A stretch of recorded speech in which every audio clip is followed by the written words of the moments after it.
Mesdames et messieurs, bonjour, c'est le pasteur évangéliste Herman Tister. C'est pour moi une joie de venir auprès de vous dans la perspective de mon programme que vous connaissez, intitulé La Bonne Nouvelle. Et c'est un programme biblique évangélique annonçant le Seigneur Jésus-Christ. Aujourd'hui, la thématique que j'ai choisie pour partager avec vous, c'est donc Jésus le veut et le peut. Jésus le veut et le peut. Donc j'aimerais que vous puissiez encore une fois de plus suivre avec beaucoup d'attention ce que je voudrais partager avec vous à la lumière des Écritures. Alors, au sortir de ce message, j'aimerais que chacune et chacun d'entre vous puisse comprendre que Jésus a non pas seulement la volonté de vous faire du bien, mais il en a la capacité ou les capacités. Je répète encore, au sortir de ce message, l'objectif central pour moi serait le suivant, c'est que vous puissiez comprendre que Jésus n'a pas seulement la volonté de vous faire du bien, mais il en a les capacités. Donc, au travers de Marc chapitre 1, versets 40 à 45, vous allez apprendre ce que j'ai donc dit à ce sujet. Alors, nous allons lire Marc chapitre 1, versets 40 à 45, mais avant tout, c'est un programme évangélique, comme je l'ai dit tantôt, nous allons prier le Seigneur. Père céleste, Père de notre Seigneur Jésus-Christ, c'est avec beaucoup d'humilité que je m'incline devant ta présence, devant le trône de la grâce, pour te demander l'agilité de l'esprit, la fluidité de la parole, pour communiquer cette parole avec puissance, cette parole avec simplicité, mais aussi avec le sens de l'urgence du temps, en rapport avec, Seigneur, l'avènement du Seigneur Jésus-Christ. Merci d'avance pour chacune et chacun, par la providence divine que tu as préparée pour écouter ce message et de le partager à travers les réseaux sociaux. Je te dis merci pour l'onction du Saint-Esprit, comme le Seigneur a dit dans cette synagogue de Nazareth, que l'Esprit du Seigneur est sur moi parce qu'il m'a oint pour annoncer une bonne nouvelle aux pauvres, pour guérir ceux qui ont les cœurs brisés, renvoyer libres les opprimés, etc. Laisse que là soit oui et amen au travers de la proclamation de cette bonne nouvelle de l'évangile de Christ, au nom glorieux, majestueux, puissant et suprême de Jésus. J'ai ainsi prié. Amen. Alors, mesdames et messieurs, où que vous vous trouviez géographiquement en ce moment, c'est donc ma joie depuis Liverpool, au nord-ouest de l'Angleterre, de venir vous annoncer la bonne nouvelle de Christ. Alléluia. Alors, nous allons lire dans Marc chapitre 1, versets 40 à 45, les paroles suivantes.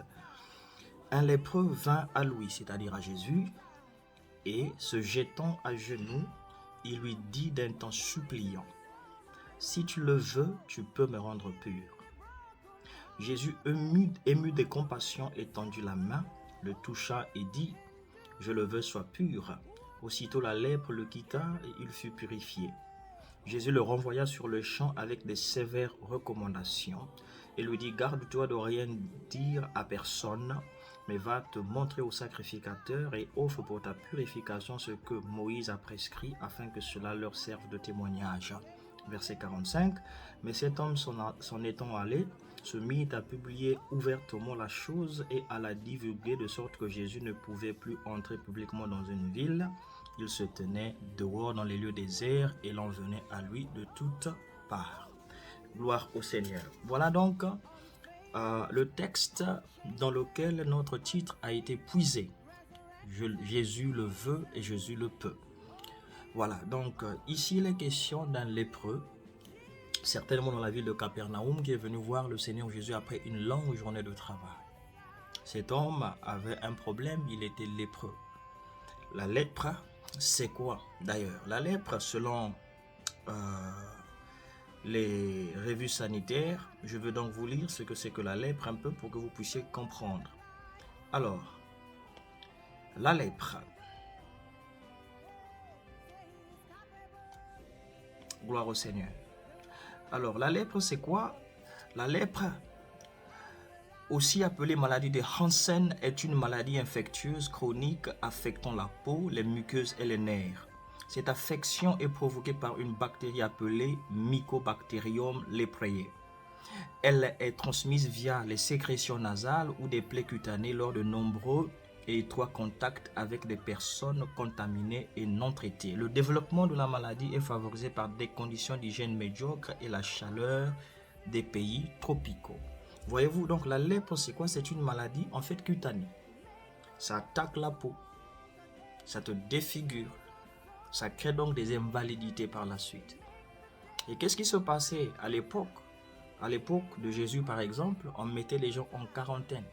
C'est-à-dire qu'on ne permettait pas qu'aux lépreux de s'approcher des gens qui étaient considérés comme des personnes saines, sans lèpre. Il y avait des léproseries, certainement qu'on mettait des gens. On les confinait là-bas pour que ces personnes-là ne soient pas en contact avec donc, les gens bien portants sanitairement. Alors vous vous imaginez des personnes qui étaient mutilées progressivement parce que la maladie rongeait leur peau. C'était pas facile. Et ils devaient donc se couvrir la peau pour que, à leur passage, n'est-ce pas, les gens ne se mettent pas à changer de position parce que ces personnes-là présentent des défigurations qui apportent, n'est-ce pas, à se questionner. Alors, une personne lépreuse était une personne vraiment dans la honte, dans la confusion.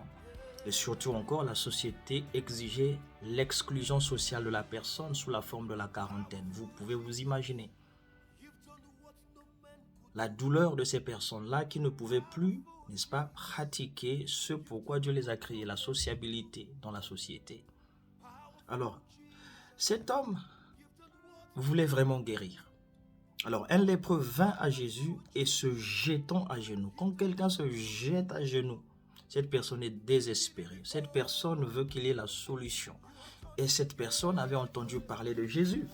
Que Jésus, le rabbin, le docteur venant de Dieu, qui accomplit des miracles extraordinaires, le surnaturel accompagnait Jésus partout. Selon le livre des Actes des Apôtres 10, verset 38, on nous dit, vous savez comment Dieu a oint Jésus de Nazareth de force et du Saint-Esprit qui allait de lieu en lieu, faisant du bien et guérissant tout ce qui était sous l'empire du diable parce que le Seigneur ou Dieu était avec lui.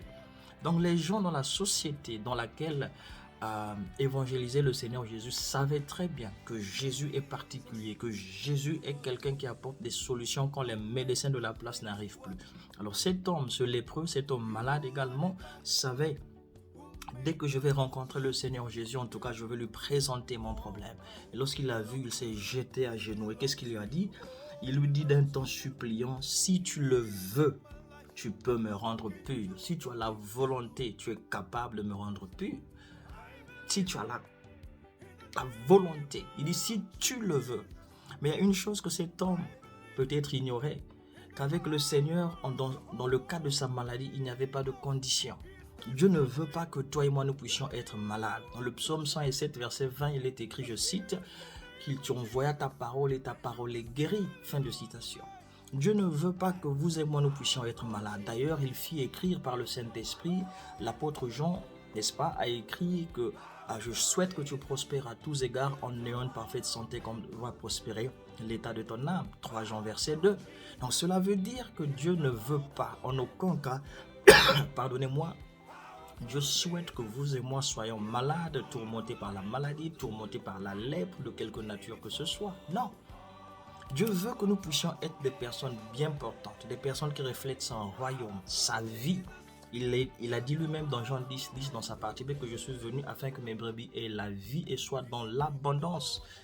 Donc Dieu veut que nous puissions, que notre corps manifeste la vie divine, ce que la parole de Dieu appelle Zoé en grec, Z-O-E. Voilà, donc Dieu ne veut pas vous entendre quand vous vous réveillez, oh, mes os font mal, ma peau s'est défigurée, je tousse, j'ai la Covid ceci, j'ai la Covid cela. Non, Dieu veut que votre pèlerinage terrestre reflète la gloire de Dieu. Voilà pourquoi cet homme a refusé que la lèpre le maintienne en quarantaine, le maintienne dans l'exclusion sociale. Il s'est jeté à genoux au pied de Jésus. Si tu le veux, tu peux me rendre pur. Écoutez la réponse de Jésus au verset 41 de Marc chapitre 1. Jésus, ému de compassion, étendit la main, le toucha et dit, je le veux, sois pur. Je le veux. J'en ai cette volonté divine. Je ne peux pas te repousser. Je ne peux pas te dire tu n'as pas le droit de venir dans la société. Tu n'as pas le droit de te frotter avec les gens bien portants. Jésus ne l'a pas repoussé. Au contraire, Jésus, dans sa divinité, a compris la douleur, la peine sanitaire de cette personne. Et Jésus lui a dit, je le veux. ému de compassion, la compassion de Jésus. Jésus s'est mis à la place de cette personne. Je ne sais pas, ça faisait combien de temps que cet homme était sous l'oppression de la lèpre. Il était certainement défiguré de son visage, la chair tombée, etc. Mais il a eu le courage de venir auprès de la personne dont il avait la considération surnaturelle et extraordinaire, la personne de Jésus. Je dis à quelqu'un à qui Dieu permettra de regarder cette vidéo, que Dieu te connaît, que Dieu connaît ta douleur. Peut-être que tu es en train de subir une exclusion sociétale ou sociale à cause du fait que tu ne représentes absolument rien financièrement, professionnellement, et on te met à l'écart. C'est comme si tu souffrais de la lèpre. Mais je voudrais te dire quelque chose. Regarde à Jésus. Venez à moi, vous tous qui êtes fatigués et chargés, je vous donnerai du repos, a dit Jésus dans Matthieu chapitre 11, verset 28. Si les hommes t'ont rejeté, fais comme le lépreux. Le lépreux devait faire face à une exigence, n'est-ce pas, à Lévitique, qui demandait que ces personnes-là soient mises à l'écart, que les personnes-là ne fréquentent pas les autres, n'est-ce pas, parce qu'ils pouvaient contaminer les autres. Mais cette personne-là est venue auprès de Jésus qui n'avait pas de préjugés, qui n'avait pas à le stéréotyper, etc., ou à le labelliser. Mais Jésus l'a reçu dans sa présence, a dit, je le veux, la volonté est là, pardon, soit pure. Et on nous dit, aussitôt, la lèpre le quitta et il fut purifié. La puissance du Seigneur Jésus. Il a dit lui-même que l'Esprit de Dieu est sur moi, du Seigneur est sur moi parce qu'il m'a oint pour annoncer une bonne nouvelle aux pauvres. Il m'a oint pour guérir ceux qui ont le cœur brisé. Et ici, dès que la lèpre avait quitté la peau de cette personne-là, son problème dermatologique avait été, n'est-ce pas, résolu. Cette personne a vu la paix intérieure. La paix intérieure. Il pouvait encore fréquenter les autres. Il pouvait regagner sa famille. Parce qu'il y avait une distanciation physique imposée à cette personne qui l'empêchait, n'est-ce pas, s'il était marié, d'être avec sa famille, son épouse, ses enfants, ses oncles, ses tantes, ses cousins, ses cousines, etc. Cette personne est exclue de la société. Mais Jésus l'a ramené dans la société en lui apportant la guérison dont il avait besoin. Madame, monsieur, je vous présente le Jésus qui est le même hier, aujourd'hui et éternellement. La lèpre, à l'époque, n'est-ce pas, était une maladie qu'on ne pouvait pas facilement traiter comme aujourd'hui. C'est vrai qu'aujourd'hui, selon l'Organisation mondiale de la santé, il y a encore 2,8 millions le nombre de lépreux dans le monde. Mais cette maladie n'est pas aussi féroce qu'elle ne l'était à l'époque. Aujourd'hui, nous avons des antibiotiques que l'on peut utiliser, etc. Mais imaginez-vous, il y a 2000 ans, dans quelle situation sanitaire, dans quelle situation de connaissance scientifique, n'est-ce pas, la science de l'époque avait ou était, où se trouvait-elle? Donc vous comprenez toute la magnitude de l'action évangélique de Jésus sur la personne lorsqu'il lui a dit « Je le veux, sois rendu pur ». Madame, monsieur, si vous êtes en train de subir une exclusion sociale, professionnelle, sanitaire, ou je ne sais pas, on vous dit que vous êtes sorcière, sorcier, vous ne pouvez pas être membre de notre famille, etc. Venez à Jésus. Venez à moi, vous tous qui êtes fatigués et chargés, Jésus a dit. Je vais vous lire cela dans Matthieu chapitre 11. Le Seigneur lui-même a dit cela, Matthieu chapitre 11. Merci Seigneur. Matthieu chapitre 11, on nous dit, à partir du verset 28, le Seigneur dit, venez à moi, vous tous qui êtes fatigués et chargés, et je vous donnerai du repos. Venez à moi, vous tous qui êtes fatigués et chargés, je vous donnerai du repos. Cet homme était chargé de maladie de la lèpre, défiguré, déformé, rempli d'invalidité. Il devait se voiler le visage afin que les gens ne le reconnaissent pas. Il fallait qu'il soit en quarantaine. Mais Jésus a résolu son problème. Quel problème avez-vous, madame? Venez à Jésus, il a dit, venez à moi. C'est lui-même qui vous invite. Moi, je suis sans problème. Je suis celui qui est allé à la croix pour vous. Sur la croix, je me suis écrié, selon Jean 19, verset 30, que tout est accompli. Les problèmes qui sont problèmes chez vous ne sont pas problèmes chez moi parce que j'ai la solution. Je suis le Dieu vivant qui est le même hier, aujourd'hui et éternellement, selon Hébreux chapitre 13, verset 8. Alors, j'encourage quelqu'un. Si vous avez quelque lèpre que ce soit, je parle en langage figuré maintenant. La lèpre ici ne peut pas seulement être cette maladie sur votre peau, non. Ça peut être une situation sociale qui vous confine dans l'exclusion. Ça peut être une situation sanitaire N'est-ce pas, une autre pathologie qui vous dérange, le VIH-Sida, la tuberculose, la COVID-19, etc. Peut-être qu'on a dit qu'on allait vous amputer la main ou le pied et toutes ces choses et vous êtes dans la frustration. Venez à Jésus pendant qu'il est encore temps. Vous savez, le Seigneur Jésus a dit dans Luc 18, verset 27 que ce qui est impossible aux hommes est possible à Dieu. Voilà pourquoi je prêche Jésus. Je le prêche. Dieu a tant aimé le monde qu'il a donné son Fils unique afin que quiconque croit en lui ne périsse pas mais qu'il ait la vie éternelle. Vous pouvez avoir la vie aujourd'hui. Tout votre corps, depuis la couronne de votre tête jusqu'à la plante de votre pied, peut recevoir la vie de Jésus aujourd'hui. Comme cet homme a reçu la puissance de Jésus dans sa déclaration, il a été guéri de sa lèpre, libéré de sa lèpre. Aujourd'hui, par la prédication de la parole de Dieu, vous savez, l'évangile, c'est la puissance de Dieu pour quiconque croit, selon Romains chapitre 1, verset 16. Reçois cette parole que je suis en train de prêcher avec foi et vois-toi libéré. Libéré en Afrique, en Amérique, dans l'Antarctique, l'Asie, l'Europe et l'Océanie. Vois-toi libéré par cette parole. Dieu n'a pas changé. Alléluia. Le titre de mon message, c'est quoi? Jésus le veut et le peut. Jésus a le désir, a la volonté de te faire du bien, de te guérir. Voilà pourquoi ce message t'est arrivé dans le programme La Bonne Nouvelle, depuis la ville de Liverpool. Je suis le pasteur évangéliste Herman Tister. Je te dis que si tu as des problèmes, ne reste pas là. Viens à Jésus. La parole de Dieu déclare dans Acte 16, verset 31, « Crois au Seigneur Jésus et tu seras sauvé, toi et ta famille. » Tu seras sauvé. Le mot grec pour sauver, c'est soteria. C'est-à-dire que tu vas être délivré, préservé, tu vas être guéri. Dieu va te faire du bien. Viens à lui. C'est l'appel que je te lance. Viens à lui pendant qu'il est encore temps. La parole de Dieu déclare dans Romains chapitre 10, 9 et 10 que si tu confesses Jésus de ta bouche, alléluia, comme Seigneur, et si tu crois dans ton cœur qu'il a été ressuscité d'entre les morts, tu seras sauvé. C'est maintenant le moment, n'attends pas demain parce que personne ne te donne la garantie que demain tu seras de ce monde. Alléluia. Cette personne lépreuse est venue auprès de Jésus parce qu'il savait que Jésus était sa solution. Alors s'il lui a eu le courage de le faire sans orgueil, mais avec beaucoup d'humilité, c'est maintenant le temps. Le Seigneur Jésus a dit dans le livre de Marc, chapitre 1, verset 15, que le royaume des cieux s'est approché. Repentez-vous, changez de direction, d'attitude et croyez en la bonne nouvelle. Alléluia. Alors si vous voulez faire du Seigneur Jésus-Christ le Seigneur de votre vie, je vous en donne l'opportunité maintenant en priant avec vous. Prions.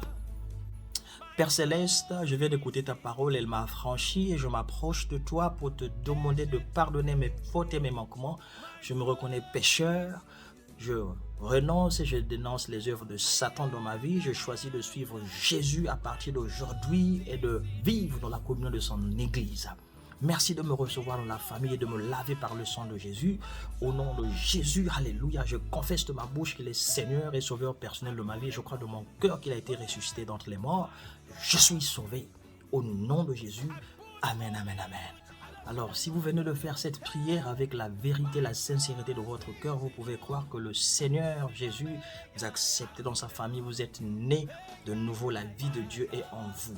Alors, qu'est-ce que vous devez faire maintenant? Mais trouvez-vous une église, annoncez à ce pasteur la décision que vous avez prise, il va organiser des cours d'affermissement pour vous enseigner à marcher en nouveauté de vie avec le Seigneur. Et aussi, trouvez-vous une Bible et commencez à la lire dans l'Évangile selon Saint Jean. Dieu va commencer à vous former. Voilà, madame, messieurs. N'oubliez pas également de vous faire baptiser lorsque vous en jugerez. Vous vous jugerez prêt à le faire. Voilà donc le message que je voulais vous apporter intitulé « Jésus le veut et Jésus le peut ». Il a guéri un homme qui souffrait de la lèpre à l'époque. Il peut vous guérir encore aujourd'hui. Faites-lui confiance. Je vais prier rapidement avant de conclure pour toutes les personnes qui sont malades, quelles qu'elles soient. Père de gloire, je te dis merci dans le nom précieux de Jésus pour la possibilité de prier pour quiconque est malade quelque part dans le monde. Tu envoies ta parole et ta parole est guérie, que cette parole pénètre, Seigneur, tous les coins géographiques, Seigneur, où se trouvent les personnes qui sont sous le son de ma voix pour les guérir maintenant dans le nom de Jésus. Tout est accompli, as-tu dit à la croix, et tu as pris sur cette croix nos infirmités, tu t'es chargé de nos maladies. Que ces personnes-là retrouvent, Seigneur, l'utilisation positive de leur vie dans le nom de Jésus. Merci de les guérir, merci de les délivrer, merci d'ouvrir les yeux des aveugles, les oreilles des sourds, les bouches des muets, Seigneur. Merci de redonner la vie, Seigneur, aux paralytiques dans le nom de Jésus. Et je te déclare, ma soeur, mon frère, Jésus-Christ te guérit. Au nom de Jésus, j'ai ainsi prié. Amen, amen, amen. Alors, si tu crois que le Seigneur Jésus-Christ t'a guéri, tu peux commencer à faire les mouvements, entends, vois, parle, parce que la parole de Dieu est vivante. Amen. Alors, c'est le message que j'avais pour toi et pour les membres de ta famille où que tu te trouves dans le monde. Partage ce message. Le programme s'appelle La Bonne Nouvelle et la thématique d'aujourd'hui, c'était Jésus le veut et Jésus le peut. Alors, quel que soit ton problème, crois que Jésus veut te délivrer de ce problème-là et Jésus en a les capacités de t'apporter le surnaturel et l'extraordinaire. Que Dieu te bénisse abondamment. C'était donc le pasteur évangéliste Herman Tister de la Mission pour Christ International depuis la ville de Liverpool au nord-ouest de l'Angleterre dans la perspective du programme La Bonne Nouvelle et dont la thématique était Jésus le veut et Jésus le peut. À la prochaine.